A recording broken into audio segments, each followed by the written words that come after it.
My dreams occasionally approached the fantastical in character, though falling somewhat short of coherence. One scene is especially stamped upon my recollection. That of a dank, fetid, reed-choked marsh under a gray autumn sky.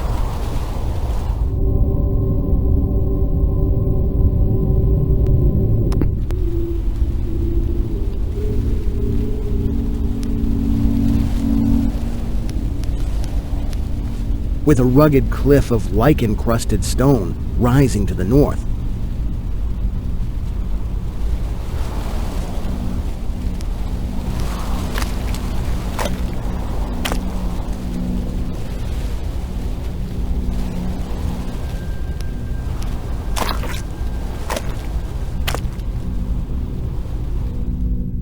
Impelled by some obscure quest, I ascended a rift or cleft in this beetling precipice.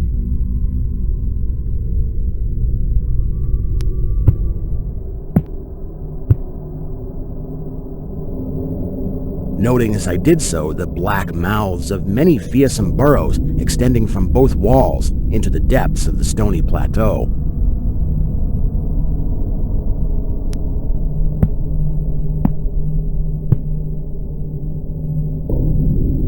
At several points, the passage was roofed over by the choking of the upper parts of the narrow fissure.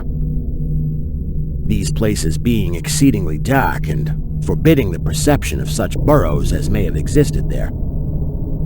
In one such dark space, I felt conscious of a singular accession of fright, as if some subtle and bodiless emanation from the abyss were engulfing my spirit.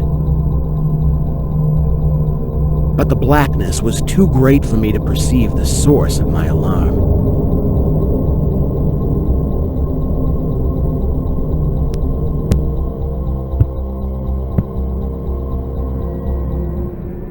At length, I emerged upon a tableland of moss-grown rock and scanty soil, lit up by a faint moonlight which had replaced the expiring orb of day.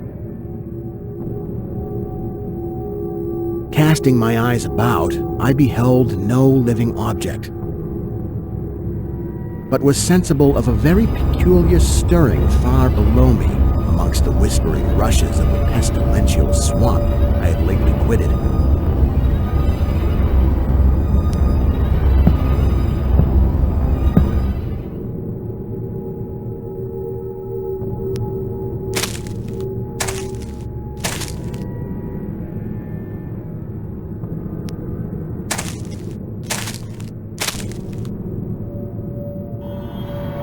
After walking for some distance, I encountered the rusty tracks of a street railway and the worm-eaten poles which still held the limp and sagging trolley wire.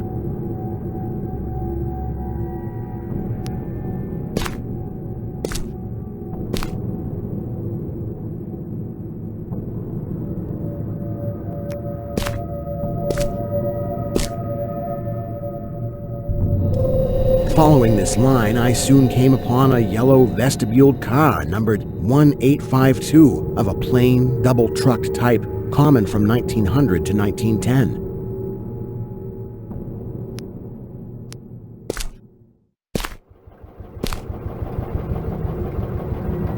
It was untenanted, but evidently ready to start.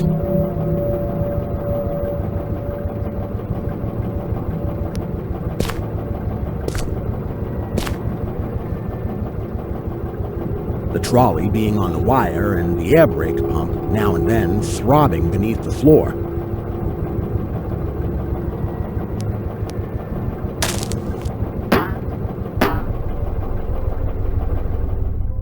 I boarded it and looked vainly about for the light switch.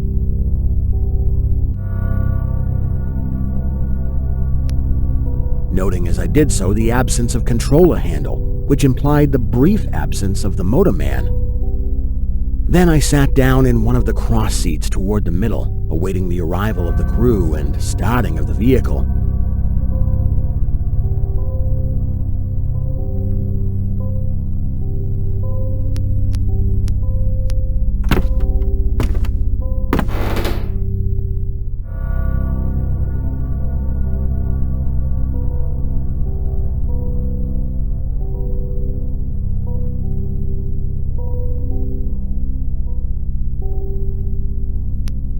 Presently I heard a swishing in the sparse grass toward the left and saw the dark forms of two men looming up in the moonlight. They had the regulation caps of a railway company, and I could not doubt but that they were the conductor and motorman. Then one of them sniffed with singular sharpness and raised his face to howl at the moon. The other dropped on all fours to run toward the car. I leapt up and at once raced madly out of that car.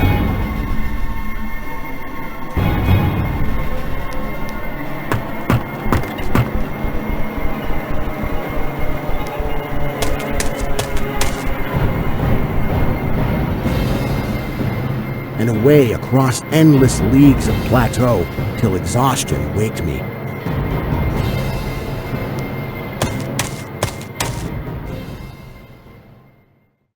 Doing this not because the conductor had dropped on all fours, but because the face of the motorman was a mere white cone, tapering to one blood-red tentacle.